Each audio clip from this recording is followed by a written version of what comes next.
Saludos, buenas noches, bienvenidos señoras y señores a este debate público. Ya saben, tras el informativo, ahora es el momento de analizar algunos de los temas que se han tratado en ese informativo desde el punto de vista, desde la opinión, lo más variada posible de quienes componen cada noche esta mesa, de quienes son nuestros invitados, a los que ya les presento inmediatamente, empezando por Maribel Mariño, que es asesora de comunicación. Muy buenas noches, Maribel, ¿qué tal? Buenas noches. Y con nosotros también una vez más Faustino Zapico, que es miembro de Unidad Nacionalista Asturiana. ¿Qué tal, Faustino? Hola, buenas noches. Buenas noches.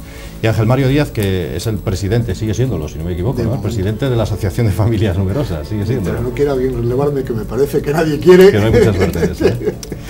Por cierto, Ángel Mario, se suponía que hoy vamos a conocer más detalles de esa sentencia sobre educación para la ciudadanía. A estas horas, al menos, cuando nos ponemos a emitir, a grabar este debate público, no es así. No se sabe nada.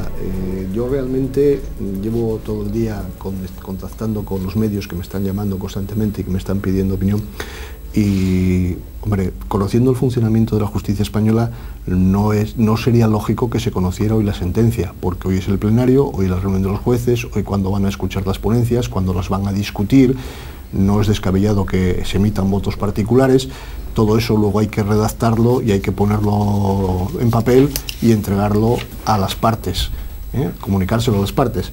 Eso requiere un tiempo, y como cualquier otro juicio, el juicio se acaba y el juez dice visto para sentencia, pero luego tardas 15 o 20 días en conocerla.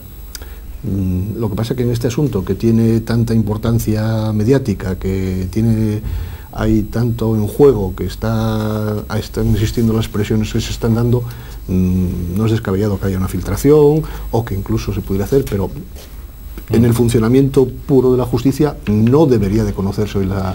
Pero esto no quiere decir nada, ¿eh? ¿Qué puede cambiar tras la decisión que se tome hoy sobre la educación para la ciudadanía, sobre la objeción a educación para la ciudadanía? ¿Qué crees que puede pasar? Hombre, aquí vamos a hacer el futurismo. Yo no tengo una bola de cristal, y tampoco quiero ser futurista. Puede ocurrir cualquier cosa, porque las sentencias que ha habido hasta ahora, todas han sido, excepto la de Asturias, y la de Asturias ya hemos matizado en muchas ocasiones que parece una sentencia bastante mal confeccionada, han sido favorables al derecho de objeción. Si se produce el derecho de objeción, si se admite el derecho de objeción de los padres, el asunto se termina ahí. El gobierno no puede acudir legalmente al Tribunal Constitucional a pedir una revisión de esa sentencia. Si por contra fuese contraria, valga la redundancia, a la petición de los padres o al derecho de los padres sí pueden recurrir al Constitucional, y incluso todavía pueden recurrir más arriba, que sería el Tribunal de Derechos Humanos, pero serían los pasos siguientes. Pues ¿qué va a pasar? No lo sé. Por lo que decía antes, las sentencias que ha habido, ha habido muchos temas dentro de ellas. Incluso hay, creo que es una o dos de las del Tribunal de Andalucía, que han declarado pues inconstitucionales algunos de los contenidos de la asignatura, o alguno de los puntos del decreto que desarrolla la asignatura. Si el Tribunal Supremo entra también en eso, pueden ser varias cosas las que se vean. No está solo en juego el derecho de objeción de los padres simplemente, sino que puede haber la constitucionalidad e inconstitucionalidad de los contenidos de la asignatura o de los decretos que la desarrollan, pero eso ya se me escapa a mí, eso son, como digo, conjeturas a la vista de lo que hay. No lo sé, no sé lo que puede ocurrir. ¿Vosotros seguís manteniendo el derecho de los padres o de los alumnos a objetar ante educación para la ciudadanía, ante esta polémica asignatura para algunos? Mira, Víctor, eso está todo. Me he traído este librito y no esperaba que se leyera esto, porque es que tuve que estar en otro sitio. Esto es la Constitución española. El artículo 27.1 dice: todos tienen derecho a la educación. Se reconoce la libertad de enseñanza. 2. La educación tendrá por objeto el pleno desarrollo de la personalidad humana, en el respeto a los principios democráticos de convivencia y a los derechos y libertades fundamentales. Y 3, no te voy a leer más, que son 10. Los poderes públicos garantizan, aquí no dice que imponen, dice garantizan el derecho que asiste a los padres para que sus hijos reciban la formación religiosa y moral que esté de acuerdo con sus propias convicciones. La educación para la ciudadanía, en 2 de sus apartados, contradice de pleno este derecho. Es un derecho recogido, así, te lo he leído, lo dice la Constitución, no es lo que yo me invento. Ante esto, difícilmente, ahora claro, los jueces están para interpretar la ley. Correcto. Bueno, aunque de esto ya hemos debatido en más de una ocasión, pero si Maribel o Faustino queréis mencionar algo de este asunto de educación para la ciudadanía, no seré yo el que os diga lo contrario. A ver, yo sí tengo una opinión sobre el tema. A ver, a mí las asignaturas de educación para la ciudadanía no me gusta. No me gusta porque creo que adoctrina. Pero creo que adoctrina y creo que los contenidos que aparecen en educación para la ciudadanía lleven años dándose y por lo tanto adoctrinándose en base a esos criterios. Y realmente yo les dudas que tengo y es sobre el concepto de la objeción de conciencia. Que si yo realmente voy a decir, no me gusta esa asignatura, creo que sirve para adoctrinar a los estudiantes una serie de principios con los que, bueno, no sé que sean estoy de acuerdo y con otros no, pero en todo caso no creo que, bueno, la libertad de enseñanza y eso, libertad de enseñanza, no adoctrinamiento, pero en todo caso creo que tal como se está planteando el derecho a hacer objeción de conciencia, a mí lo que me plantea y es que eso, bueno, permitiría hacer objeción de conciencia posiblemente para más asignaturas que la educación para la ciudadanía, porque realmente los contenidos que se están dando en educación para la ciudadanía, y en realidad hay una especie de coctelera donde metieron contenidos de ciencias sociales, de filosofía, de ética y de un poquitín más. Sí, es verdad que aderezado con una serie de salses muy del gusto del actual gobierno, pero que, vuelvo a decir, esos contenidos son igual de cuestionables moralmente porque no estoy de acuerdo con ellos ya antes de que existiera como tal esa asignatura. Reconocer el derecho de objeción posiblemente implicaría, en ese sentido, bueno, el derecho a objetar también a lo mejor las clases de filosofía o las clases de historia o las clases de muchas asignaturas si no se comparten los criterios de quien les imparte. Yo realmente ahí es que tengo que decir que tengo dudas bastante serias. Partiendo, vuelvo a decir, del hecho que a mí la asignatura de educación para la ciudadanía no me gusta. No sé si Maribel quiere decir algo. Bueno, pues si quieres que responda a Faustino, muy rápidamente para cambiar de tema. Si no dejamos el tema porque ya está más debatido. Si no te parece bien el derecho de objeción de conciencia y no te gusta la asignatura, yo lo que te pediría es que nos dijeses a los padres y a todos los espectadores cuál forma ves tú de oponerse a esta asignatura. No, cambiándola y quitándola la asignatura. Pero claro, pero como eso el gobierno no lo quiere hacer, pues los padres tienen que ejercer el único derecho que les queda o que entendemos que es el único por el que podemos oponernos a la asignatura. Bueno, correcto.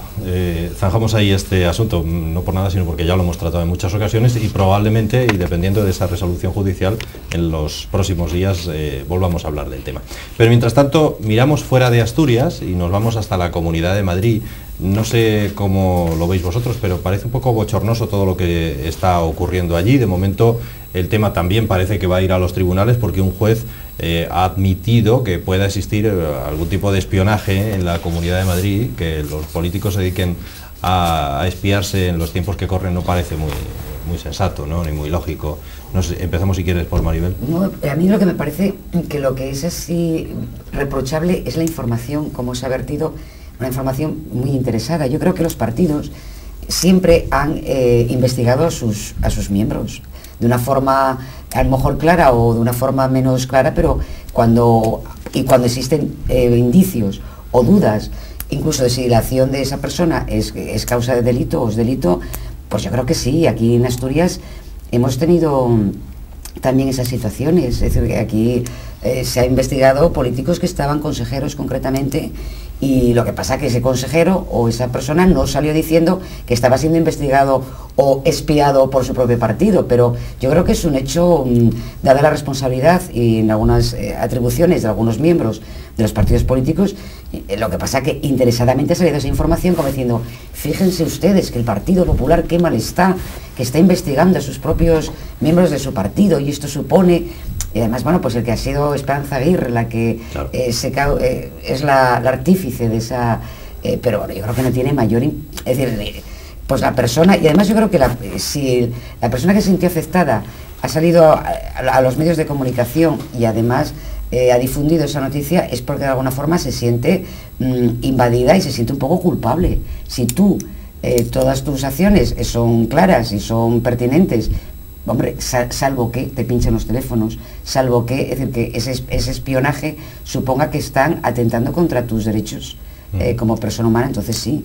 Es decir, que eso yo no sé tampoco en qué medida o en qué estadio está ese espionaje, pero que realmente hay personas que por su responsabilidad y por las acciones que están haciendo, y ha pasado una política internacional en muchos países. Es decir, a Kissinger se le pusieron micrófonos, ¿no es cierto? Porque hay un Watergate, había realmente una venta de armas y bueno, y pasó y fue un gran escándalo, pero que le hizo dimitir a este gran político, ¿no?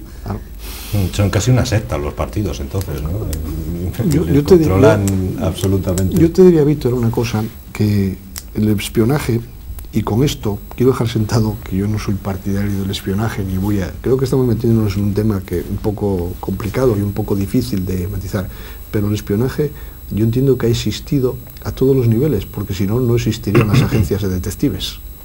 Y sabemos que existen y que es un negocio bastante fructífero, entre seguimientos a personas que están a punto de separarse, que la mujer contrata a un detective para seguir al marido y el marido contrata para seguir a la mujer, en las empresas, pues para saber si un empleado es fiel o infiel o comete algún tipo de fraude, y eso ha existido siempre.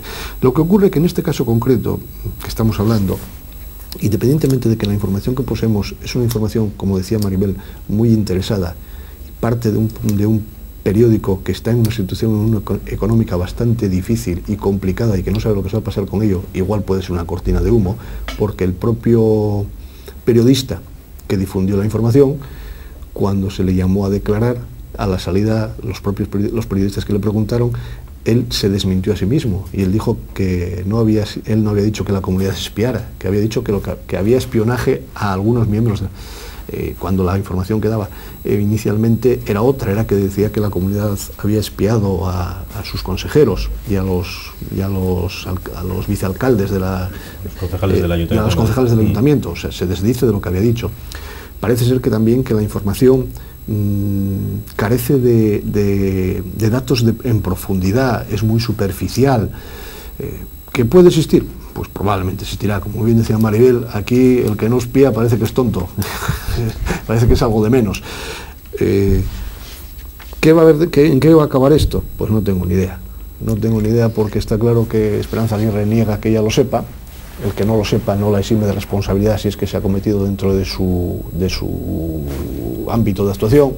El consejero de Interior manifiesta que sí tienen una red interior de información, pero que no ha actuado en este caso. Como se suele decir, cuando el río suena, agua lleva. Algo tiene que haber. Pero hay un ataque muy orquestado contra el triunvirato, ¿no? Para mí el triunvirato es Rajoy, Esperanza Aguirre y el alcalde de Madrid. Y yo creo que está habiendo una política informativa de desgaste y además de acoso. Y que el amigo Pepiño Blanco salga hoy precisamente diciendo que a ver si se entera el Partido Popular y que a ver si se aclara y que explique. ¿A usted qué le importa? Eso no son... Hombre, yo creo que aquí la historia esta que resulta rara ya desde el principio, de mano de la que salía Esperanza Aguirre diciendo que eso que había que investigarlo, que había que investigarlo, que realmente que si eso ya era cierto, pues que había que, de alguna forma, que tenían que depurar esas responsabilidades. Pero ayer en el acto del PP de Madrid salían unos cuantos dirigentes negando la mayor, diciendo que eso que era todo un invento y que no había tal. Claro, la cuestión, yo creo que efectivamente, que haya servicios de información de los partidos, bueno, pues supongo que lo sabrá. Lo que pasa es que una de las cuestiones que se debatían aquí era hasta si se estaban usando fondos públicos o no para hacer ese tipo de actividades. Y entonces, claro, ya entramos en otro tipo de cuestiones. Que un partido tenga su servicio de información, pues, informará sobre lo que crea oportuno. Claro, efectivamente, que luego que use fondos públicos para hacerlo, y eso, bueno, y lo que está por ver si es verdad o no, evidentemente, eso habrá que demostrarlo y para eso están los tribunales, ¿no? Hombre, en todo caso, lo que no estoy de acuerdo y es como decir, el otro, como decir, si se molesta porque lo espíen, como será que algo fallaría, hombre, eso va, no hay plan. Quiero decirte, porque... Salvo que atenten contra sus derechos y libertades, por ejemplo, sí, pero que me refería que el hecho que se interfiera... Bueno, a mí que me espíen, no sé, no me sentiría especialmente... No, me oye tanto por la sensación de que uno tenga mucho poco que ocultar, y que a lo mejor un ciudadano, si estaba el individuo de vacaciones en Colombia, ¿no?, que puede ser que lo grabaron, pues a lo menos no tengan desde que anden grabándolo con una cámara oculta mientras está apoyado en una columna, que es lo que parecía, que tampoco hay que hubiera ahí nada especialmente reprochable, pero en sí... Pero tenemos que rasgarte las vestiduras, tenemos cámaras en las carreteras, cámaras en los grandes almacenes que filman nuestras entradas, nuestras compras, tenemos... los cajeros automáticos, tenemos el rastreo tipo, centros públicos. Es decir, no tenemos ningún... Y luego lo que dices tú de dineros públicos y dineros privados, a mí es que Yo ya ese debate ideológico creo que lo pierdo ya, porque yo recuerdo, por ejemplo, cómo los sindicatos, pues se ha espiado a sus propios miembros de la directiva. Y puedo hablar del sindicato mayoritario en España. Y evidentemente esa gente vive del dinero público y se espiaba, es decir, había personas dentro del sindicato que seguían a aquel otro miembro del sindicato. Que de lo público y lo privado hoy día es tan confuso, porque un sindicato también tiene dineros públicos, ¿no? No contrató a un policía, lo hicieron ellos mismos, pero también era dinero público. Entonces, yo creo que ese debate es un poco, y perdona, Faustino, pero yo creo que ya es un poco como demagógico, ¿no? Lo público y lo privado. Hoy día es tan difícil, dentro de lo que es un cargo representativo, definir qué es público y privado, porque todo goza de subvenciones. Pero no me negarás que ya más gordo, que si un partido, al margen de que pueda recibir fondos públicos, con los perres que recibe de las elecciones, de los cargos públicos que tienen diputados y demás, pero incluso con esos perres que da el Estado, si tienen su propio servicio de información, y una cuestión, y otra cosa y que no sé si el caso o no, repito, eso habrá que investigarlo. Si la Comunidad de Madrid, por poner un caso, dijera a unos señores policías, dedíquense ustedes a investigarme a este individuo. Eso es que hay una orden. Es que hay una orden. Pero es que en ese caso es lo que dice Faustino. Ahí entonces, en ese momento lo que están utilización de fondos utilizando públicos es mucho más grave. Los recursos públicos, que tienen otras finalidades, a intenciones privadas, a beneficio propio del partido. Sí, con lo cual ahí podríamos cometiendo un delito, y es para investigarlo, para si está conspirando con otro que no me cae bien, para que en el Congreso Provincial me la arme, sí, por poner un caso caso en ese caso concreto ahí podríamos estar hablando incluso hasta de malversación de fondos públicos. Pero ¿tú crees que las fuerzas de seguridad del Estado son capaces de, sin una orden judicial y porque lo manda un político de una Comunidad de Madrid? Estamos hablando de unas fuerzas que están a las órdenes de el consejero de Interior de la Comunidad de Madrid. Si es que es lo que se está diciendo, que yo sigo poniendo en duda porque no hay una información fidedigna de esto. Sí, los miembros, vamos, aquí el señor Areces se acaba de aclarar. Un señor, un jefe de policía en Coslada que usaba el cuerpo de policía local para los dos intereses privados, porque en un caso, bueno, pues eso es eso. Aquí, en caso, repito, de que hubiera indicios de que fuera eso verdad, que repito, sería una cosa hipotética. Por poner un ejemplo, para que nos entendamos todos, aquí se ha creado recientemente la Policía Autonómica, 78 policías al servicio del gobierno regional. Imaginémonos por un momento, y quiero decir que nos imaginemos que el gobierno actual, en este caso presidido por el señor Areces, pues el consejero de Interior destina 3, 4, 5 policías de esos 78 a hacer una investigación pues a Javier Fernández, secretario general del partido, porque a ver si me va a hacer la cama o a hacer no sé qué. Pues eso, ¿quién les va a encargar a esos policías que lo hagan? El consejero del Interior, que está a las órdenes de quien están. ¿Qué está haciendo en ese momento? Utilizando fondos públicos, ya que esos señores cobran del erario público, para una actividad privada que es investigar actos del partido. Entonces ahí entraríamos en un tema de malversación de fondos. ¿Qué ha pasado eso en la Comunidad de Madrid? Pues no lo sabemos. Yo pongo este ejemplo a efectos de que nos entendamos la diferencia entre fondos públicos y fondos privados. Otra cosa distinta sería que el señor Areces, pues con fondos propios del partido, estableciese un servicio de vigilancia a don Javier Fernández. Eso es un problema del señor Areces y el Partido Socialista. Hay a ellos que con el dinero suyo hagan lo que quieran, pero cuando cogen a 3, 4, 5 policías de los adscritos al servicio del Principado para hacer labores privadas en este caso, porque serían en beneficio del partido o de un miembro del partido, estaríamos haciendo un mal uso de los fondos públicos. Los jueces nos dirán entonces, dentro de su sentencia, sí. Eso es lo que no sabemos. Es que esta noticia es lo que hemos empezado a hablar desde el primer momento. Esta noticia es muy confusa y tiene unos orígenes raros. Todo el mundo niega. Nadie dice, el que primero tiró la piedra luego escondió la mano, dijo, no, espere que no dije esto. Pues lógico, debe de intervenir la justicia, deben intervenir los jueces y a lo mejor se acaba en nada, o los fiscales. A título de ejemplo, el señor Garzón empezó a investigar la muerte de Franco, y lo primero que pidió es que quería saber si había muerto Franco. Bueno, todos nos hemos reído, pero hizo una investigación, cuando descubrió que Franco había muerto se quedó en nada. Dijo, aquí se acabó todo. Bueno, pues esto puede ser lo mismo, el juez empieza a investigar y de pronto dice, mira, aquí no hay nada de nada, no encuentro nada, hasta luego. Sí podemos confirmar, Faustino, que Unidad no tiene el servicio de espionaje ni de información. Correcto. Como no tenemos fondos públicos, pues vienen tres cuotes y gastamos en otras cosas más productivas. Nos alegra. Bueno, señores, queda poco para que llegue a Oviedo ese bus ateo, como le quieran llamar. Está en varias ciudades ya saben, en Madrid, en Barcelona sobre todo. Dicen que hay negociaciones para acercarlo hasta Zaragoza, hasta Valencia y a Sevilla, y señalan a Gijón y a Oviedo como 2 ciudades destino a las que se quiere llegar próximamente con este autobús, en el que figura esa famosa frase: probablemente Dios no existe, así que disfruta de la vida, o algo parecido a eso. Ahora los promotores de este bus ateo quieren ir más allá y aprovechan para hacer una serie de reclamaciones. Por ejemplo, suprimir los funerales de Estado, de carácter religioso evidentemente, y acabar también con la financiación que recibe la Iglesia Católica. En fin, ¿qué os parece a vosotros todo este asunto? Empezamos de nuevo por Maribel. Hombre, ellos tienen toda la capacidad y posibilidad de que puedan hacer elaborar o expresar su opinión. Lo que pasa que, bueno, esta historia, como sabéis, empieza en Inglaterra. Es la Iglesia anglicana, que es muy dada a siempre estos carteles: Dios existe, Jehová es tu Señor, ten cuidado de no sé qué, y lo que fue como una broma por parte de una asociación, pues agnóstica o atea, creo que se confiesan como atea, de replicar a esa iglesia evangélica en su anuncio, pues ahora parece que tiene una trascendencia.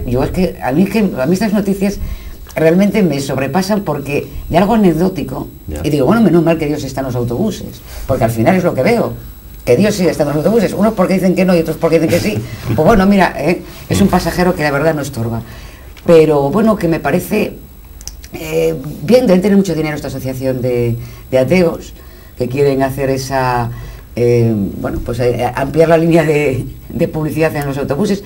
Creo que es bueno para la compañía de autobuses, porque de alguna forma les financia y tienen unos ingresos extras, pero bueno, que yo no sé tú, Ángel, cómo lo ves, pero yo no lo veo más. Hombre, ya que me involucras en el asunto, a mí estas cosas me dan risa. Y yo creo que también, unos señores que teóricamente presumen de que no creen en nada y que nada existe, ¿qué les importa lo que crean los demás? Es la primera pregunta que yo me haría. Creo que efectivamente, como tú dices, esto nació con un poco de broma y se ha convertido en algo de, bueno, pues vamos a seguir adelante.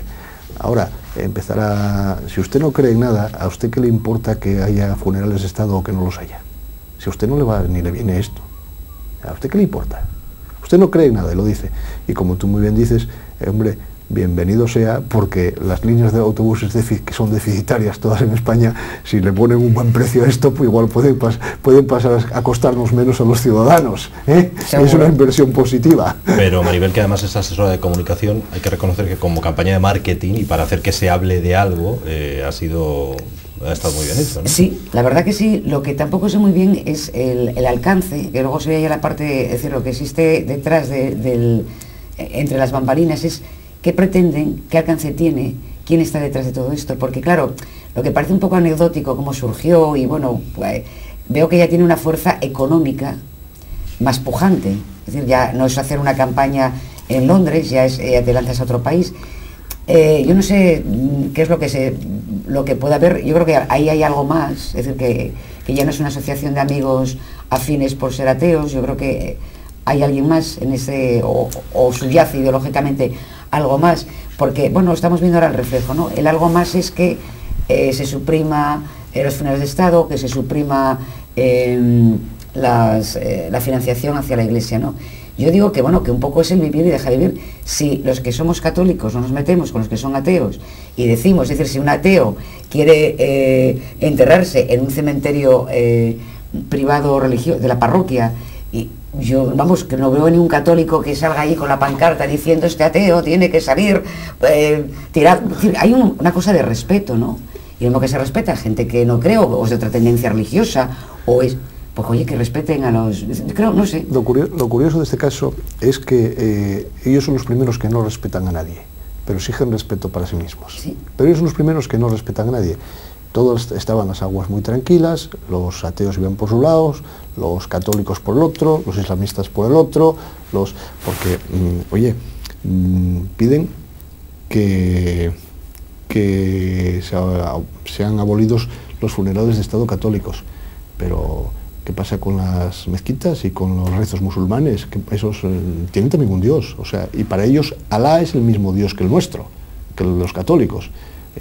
Parece que aquí se ha abierto la veda para molestar a alguien que no se metía con nadie y para sacarlo de sus casillas y para provocar para provocar, simplemente para provocar. Yo creo que hay algo más, pero me gustaría que fuese solamente una provocación, pero me da la sensación que hay algo más. Se empieza por la provocación, pero luego, si no se les contesta, siguen adelante. Y al final es lo que estamos diciendo. No busquen el clima de crispación o enfrentamiento con la conferencia episcopal. Oye, pero es que usted no se enfrenta con la conferencia episcopal. A quien usted está molestando es a los cientos o miles de individuos que tienen una confesión religiosa distinta a la suya y que no se han metido con usted para nada y que no se preocupa lo que usted sea. Puede usted hacer lo que le dé la gana, pero deja a los demás que hagan lo que ellos quieran. A ver, yo creo que estoy un reflejo de que en este país no estamos avezados a discutir de religión y cualquier cosa lo interpretamos como una agresión. Bueno, si la Constitución reconoce el derecho a la libre expresión y a la libertad religiosa, pues evidentemente también reconoce el derecho a experder esas ideas que uno tiene. Y lo mismo que los católicos pueden hacer catequesis o que pueden experder esas ideas en uso de la libertad de expresión, pues las personas que no son creyentes también. Entonces, por lo tanto, que hay una valla publicitaria que diga que probablemente Dios no existe, considéralo como una agresión hacia los católicos o una provocación. Bueno, y que la respuesta que dio esa iglesia evangélica que decía que Dios sí existe, eso que hay una provocación o un insulto hacia los ateos, bueno, yo que sé, yo no me siento insultado, o tampoco me siento insultado cuando me vienen los testigos de Yahvé por la mañana a picarme a la puerta a contarme que el apocalipsis está cercano. Faustino, o sea, más o menos, o creerlo más o menos, pero eso no lo entiendo que sea una agresión. En todo caso, si el objetivo de esta asociación y de alguna forma entamar ese debate, que yo creo que es necesario, y además repito que tampoco es tan terrible que se discute de religión, y habrá que unos que creen y otros que no creen, y otros que creen una cosa distinta de lo que cree cualquiera de los que estamos aquí presentes, pero que es tan terrible que discutamos de eso. También discutimos de política o discutimos de fútbol y nadie se tiene que tirar de los pelos por ello, Faustino, por discutir sobre cuestiones de fe. Pero escúchame un momentín, la cuestión está que es malo que se discuta sobre la existencia de Dios. Bueno, pues que cada uno discutirá y llegar a las conclusiones que crea oportunas, y lo que tendrá que hacer es sentir todos los argumentos posibles. Que luego eso vale para abrir otro debate y que posiblemente fuera lo que tenía en principio esta asociación, pues es posible. Yo sinceramente hasta ahora no la conocía. Que la discusión, lo que está pidiendo es que se quiten los funerales de Estado, no los funerales de Estado católicos, que se quiten los funerales de Estado de todas las religiones. Lo que pasa es que en este país nunca hubo funerales de Estado otra cosa que no fuera la religión católica, como fue el caso del 11M, que hubo un funeral de Estado por las 191 92 víctimas, incluyendo muchas que no eran católicas, tampoco se les preguntó, o todavía va poco en el accidente que hubo del avión de Canarias, si no me equivoco, incluyendo un pastor protestante que también se hizo un funeral de Estado católico. Ese tipo de cosas, y que me parece que no son muy serias, como en su momento pues la presencia de las mises obligatorias en el servicio militar después, 20 años después de que se aprobara la Constitución. Sí, la cuestión. ¿Y por qué molesta? Bueno, pues porque eso pagámoslo todos. Y a mí sinceramente, no quiero que el Estado financie ninguna confesión, ninguna. Tampoco quiero que financie las mezquites y tampoco quiero que financie profesores de fe islámica en las escuelas, pero también entiendo que si hay un concierto que dice que la religión católica ya pagada por el Estado, o sea, impartir esas clases, pues si hay alumnos bastantes para que se dé la fe musulmana, pues tendrá que haberlo. Repito, a mí no me gusta ninguna de esas opciones. Pero en todo caso, eso no entiendo que sea, ni que sea ninguna agresión, ni nada por el estilo. Ha abierto un abanico. Si me permites, te contesto a la primera parte, a la del anuncio. Tal y como lo has puesto, te has quedado en la superficie y no has entrado en el fondo. El anuncio no ha molestado a nadie. El anuncio, lo que ha habido, pues tú pones el anuncio, yo pongo otro, pues punto, y se acabó. Lo que ha molestado es que como no se han conformado con el anuncio porque han tenido una réplica, entonces sí han empezado a meterse en otras cosas que ni les van ni les vienen. Tema de funerales de Estado. Tema de funerales de Estado. Me parece una hipocresía por parte del gobierno, pero una hipocresía de magnitudes insostenibles. Y es simplemente por salir en la foto. Un señor que está pidiendo que se quiten, y hablo del señor Zapatero, que está promoviendo esas leyes y es el primero que se ha metido en esto y le han secundado todos los que están a su alrededor, que se quiten los crucifijos, que no se jure sobre la Biblia, que desaparezca el crucifijo en los juramentos, que no va a misa, que no sé qué, que pinta en un funeral de Estado y encima que le guarden un sitio preferente, si no es porque aparezca allí. En el del 11M hubo una petición de las víctimas para que no acudiera el presidente del gobierno, pero sin embargo acudió. Se jugaba mucho de no ir ahí, había que estar ahí. Yo no sé si la señora Carmen Chacón es católica o no lo es, o es apostólica, pero perdió el culo, hablando mal y pronto, para ir al funeral por los dos militares que murieron en Afganistán. Bueno, por terminar señores, con el asunto, María. Yo sí quería decir una cosa, cuando dices tú, no, es que no estoy de acuerdo en cuanto a la financiación hacia ningún tipo de religión con dineros públicos. Es que yo a lo mejor con dineros públicos tampoco quiero la financiación, a lo mejor no es el caso, pero suponte del Bable, o no quiero la financiación de los sindicatos, o no es decir, es que el dinero público es para todos, partidos, de por equipos lo tanto, de fútbol, o de equipos de fútbol, de los toros. Por lo tanto, el dinero hay que repartirlo porque somos una pluralidad, creo que tenemos que estar dentro de un respeto de esa pluralidad, y yo creo que lo que me parece un poco mal de este es cuando exigen, porque dice, exigen que se quite la... Es decir, esa exigencia, porque ¿qué es que les molesta? ¿Qué es que les molesta? A mí me gustan los toros y soy una gran defensora precisamente de los animales, pero no se me ocurre, por respeto a gente que además conozco y que en su purismo por la fiesta y no sé qué, que me han argumentado, bueno, pues el respetar, de acuerdo, yo no iré a una fiesta de toros, no promoveré la fiesta de toros, pero tengo que respetar que hay gente que promueve la fiesta de toros, y somos un país en el que tenemos que vivir todos. Todos. Y es lo único que se pide, que vivamos todos. ¿Quién está negando eso? No, cuando dices tú, no, yo que con dineros públicos no quiero... Hombre, los No, dineros públicos están para por muchas cosas, pero yo que un estado aconfesional no tan para ir una situación de preeminencia. Mira, a una fe sobre otra. Con dineros públicos se está, el Ayuntamiento de Oviedo está financiando una asociación judía, que además ha señalizado, se han quitado las conchas del Camino de Santiago y se han puesto las sinagogas de no sé qué más. Bueno, pues a mí realmente yo no exijo que se quite esa financiación. Creo que hay gente que tiene una cultura judía o que ha habido aquí una historia... Pero es una cuestión religiosa. La diferencia fundamental es esa. Los católicos no se meten con nadie, respetan y permiten y asumen y que haya esa diversidad, pero los demás tienen que ir contra los católicos como sea, a pesar de que esto sea mayoría, ¿oíste? Podemos decir que de 30 años para acá, antes podíamos decir... Bueno, qué pena que se nos acabe el tiempo, sí. Porque solo esa última frase de Ángel Mario seguro que tiene muchas réplicas en este debate. Señores, nos quedamos sin tiempo. Mañana volvemos con el debate público después del informativo de las 20:30 horas. Hasta mañana.